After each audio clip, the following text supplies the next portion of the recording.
यहाँ पर मैं उत्तराखंड से पलायन के एक और कारक का जिक्र करना चाहता हूँ। उत्तराखंड सरकार ने राज्य के स्कूलों में भेदभावपूर्ण भाषा नीति को अपना रखा है। राज्य की भाषा नीति भी वहाँ के स्कूलों की बदहाली का एक कारण हो सकती है। अगर आपका बच्चा उत्तराखंड के सरकारी प्राथमिक स्कूल में पढ़ता है तो उसे वहाँ चौथी कक्षा से संस्कृत भी पढ़नी होगी। लेकिन अगर आपका बच्चा उत्तराखंड के निजी प्राथमिक स्कूल में पढ़ता है तो वहाँ उसे चौथी कक्षा से संस्कृत नहीं पढ़नी होगी। राज्य सरकार ने राज्य में चलने वाले प्राथमिक स्कूलों के लिए भाषा की 2 नीतियां लागू कर रखी हैं।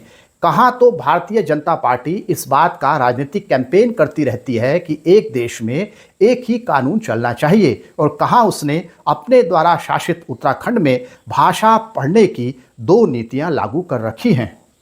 तीसरी भाषा के रूप में संस्कृत को पढ़ने के कारण राज्य के सरकारी स्कूलों में पढ़ने वाले बच्चों के पास गणित और पर्यावरण जैसे विषयों को पढ़ने समझने का समय निजी स्कूलों के बच्चों की तुलना में कम बचता है, क्योंकि निजी प्राथमिक स्कूलों के बच्चों को संस्कृत नहीं पढ़नी पड़ती, जबकि सरकारी प्राथमिक स्कूलों के बच्चों को संस्कृत भी पढ़नी पड़ती है।